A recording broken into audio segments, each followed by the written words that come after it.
ඒතර ඔය දෙන්නම හොඳට අහගන්න ඔයාලගේ ස්පීච් එකේදී ඔයාලා දැකපු අඩුපාඩු. දැන් හොඳ දේවල් තමයි everybody understood the question.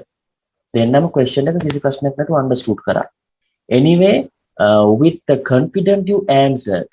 Confident එකෙන් answer එක දුන්නා. It is very important.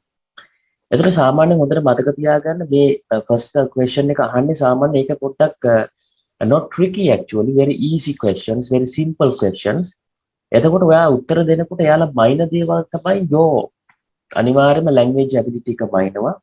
ඒ අතරතුර fluency කියන එක ඊළඟට you have to talk to the point සහ විශේෂයෙන්ම confident එක මයිනවා.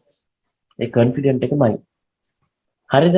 and the other thing ඔයාලා උත්තර දෙනකොට දැන් තව ටික දවසක් ගියපුවම මාත් එක්ක මම exam kit වල practice කරනකොට හරියටම අපි exam එකේ ඉන්නවා කියලා හිතාගෙන practice කරන්න ඕනේ. And the other thing, I will send you some videos. There was one lady, she got a 9 point, a Muslim lady. ඔයාලා එක බැලුවොත් ඔයාලට තේරෙයි she speaks like you, very simple and වේගෙන් කතා කරන්නෙත් නෑ. ඊළඟට එයාගේ body language එක මට පොඩ්ඩක් කියන්න අවශ්‍යයි. ඔයාලා දැන් කතා කරනකොට මම දකිනවා එක්කෙනෙක් මෙහෙම ඉන්නවා. නේද? touching තව එක්කෙනෙක් අත් මිරික ඉන්නවා. නේ? they are not good. එහෙම නැත්නම් අත් දෙක එක තැනක තියලා කතා කරන්නේ. නමුත් මම හිතනවා ඊට වඩා චුට්ටක් මූවමන්ට් එකක් තියෙනවා නම් හොඳයි කියලා. අනිත් එක තමයි ඔයා කතා කරද්දී පොඩි ස්මයිල් එකක් දෙන්න. නේද? නිකන් එක්සැමිනර්ත් එක තරහ වෙලා වගේ තරහට කතා කරනවා කියලා හිතෙන්නේ. You have to practice that one. Most of the students, my classes also, they don't have.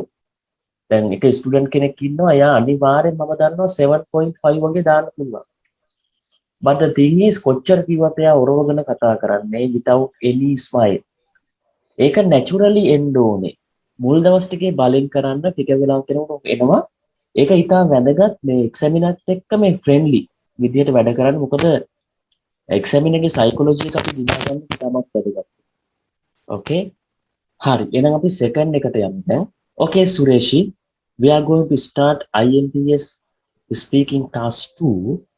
In this session, you are given a task card and there are some questions there. You have to get ready for that. And you are given 1 minute to get ready. After that, you have to talk for 2 minutes. Don't worry about your time. Just talk and after the time, I will stop you. Okay? Okay, Sureshi, this is your task card. And this is your paper and this is your pencil. You can write anything.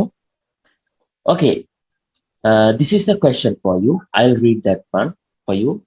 Describe some good news you recently received. Okay. There you have to mention what the news was, how you received the news, who gave it to you,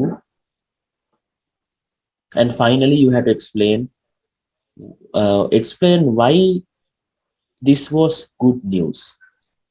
Last week, I got a message that the national schools are going to held 3 days per week. In my life, I have lots of people for loving ones.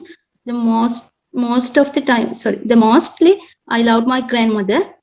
එතකොට බලන්න මේකෙදි ඔයාලගේ හොඳ දේවල් මම ඉස්සෙල්ලා කියන මේ තමයි anyhow without any hesitation you talk. ඊළඟට you understood the question. ඒවා හොඳයි. හැබැයි දැන් ඔන්න අල්ලගන්න අලුතෙන්ම මේ ගැන කතා කරන නිසා දැන් කතා කියන්නම් මම. පළවෙනි දේ තමයි මේ කතා කරනකොට මේ දේවල් ඔයාලා තේරුම් ගන්න. ඒ තමයි ඔයා බොහොම නැචරල් විදිහට කතා කරන්න අවශ්‍යයි. ඒ වගේම තමයි අර තාමත් ඔයාලගේ අර ෆ්ලුවන්සි එක නැති ගාන එක තියෙනවා. එතකොට විශේෂයෙන්ම සුරේෂ්ගේ මම කියන දෙයක් තමයි කොයි වෙලාවකවත් ස්පීච් එක ඉවර කරන්න එපා යයි කියන එක. Okay sir, finish කියලා ඉවර කරන්න එපා. It's wrong. ඒ කියන්නේ මදි කියන එක. මොකද exactly examiner ගාව තියෙනවා රෙකෝඩ් කරන වෙනම එකක් තියෙනවා. ඒ කියන්නේ රෙකෝඩර් එකක් තියෙනවා. එයා ඔයාගේ ඔක්කොම ටික රෙකෝඩ් කරනවා. ඒකලා දෙන්නේ ඒක ඉවැලුවේට් කරලා තමයි ඔයාට ෆයිනල් රිසල්ට් එක දෙන්නේ. ඒ විතරක් නෙවෙයි ඔයාට අවශ්‍ය නම් රීකරෙක්ෂන් දාන්න පුළුවන්. ඒ නිසා ඔය රෙකෝඩින් එක තියෙන. රෙකෝඩින් එකට අනුමතරව එතන එයාගේ ක්ලොක් එකක් තියෙනවා. එයා හරියටම තප්පරයට බලනවා. ඒ නිසා එයා ගානට විනාඩි දෙක ඉවර වෙනකොට කියයි. ඒ නිසා ඔයා ඉවර කරන්න එපා කොයි වෙලාවක ඒ වැඩ කරන්න එපා. දැන් තනුජගේ ස්පීච් එක හොඳයි. දැන් එයා තාම ඉවර නැහැ. ඉවර නැති එක ප්‍රශ්නයක් නෑ. ඔයාලා පුළුවන් නම් try කරන්න adjust කරගන්න මේ වෙලාවට ඉවර කරගන්න. එහෙම නැති වුණත් ලොකු ප්‍රශ්නයක් නැහැ. කොහොමත් එයා stop කරන්න. Okay? And the other thing මට කියන්නකෝ ඔයාලා දැන් ඔය task card එක වෙලාවේ you are given a paper and pencil. What are the things you wrote on the paper? Sureshi, what did you write? Sir මම මෙතන මේ ස්කෙච් කරගත්ත මම මොනවද කියන්නේ කියලා මේ පොයින්ට්ස් වලට. හැබැයි ඒක පොයින්ට් එකකට එක වාක්‍යයක් වගේ තමයි මම ලියුවේ. හොඳට මතක තියාගන්න දැන් as an example අපි කියමුකෝ all person කෙනෙක් ලියන්න තියෙනවා කියලා. එතකොට හැම වෙලෙම short form එකෙන් ලියන්න who. අපි කියනවා our uncle. Age 75. ඊළඟ qualities මොන හරි තියෙනවා නම් kindness, honest, ඊළඟට team work ඒවා තියෙනවා කියලා point wise විතරයි ලියන්නේ ඔයාලා. Don't go for the sentences because you don't have time. මොකද ඔයා cue card එක බලන්න කියවන්න ඕනේ. ඒක කියලා ප්‍රශ්න තේරුම් ගන්න තප්පර 15ක් විතර වෙන තප්පර පොඩි වෙලාවයි තියෙන්නේ 45ක් විතර තියෙන ඔය ටික ලියන්න. එතකොට දැන් අපි ඒක හරියටම ප්‍රැක්ටිස් කරනවා. එතකොට මතක තියාගන්න මේ මේන් පොයින්ට්ස් ටික විතරයි කියන්නේ අර පැන්සිලෙන් සමහරට අකුරු දෙකක් වෙන්න පුළුවන්. එක වචනයක් වෙන්න පුළුවන්. වාක්‍ය ගණන් ලියන්න යන්න එපා. මොකද ඔයාලට ලියන්න ටයිම් එකක් ඉතුරු වෙන්නේ නැහැ. තේරුණාද? ඒක අපි ඉස්සරහට බලමු. ඕකේ? හරි. එහෙනම් ඒක හරි ප්‍රශ්නයක් නෑ. අපි එහෙනම් දැන් ඊළඟ ටාස්ක් එකට යමු. විභාග ජයග්‍රහණය සඳහා සහ රැකියා අවශ්‍යතා සඳහා ඉංග්‍රීසි වාක්‍ය ගොඩනැගීම ඔබට තවමත් අපහසුද?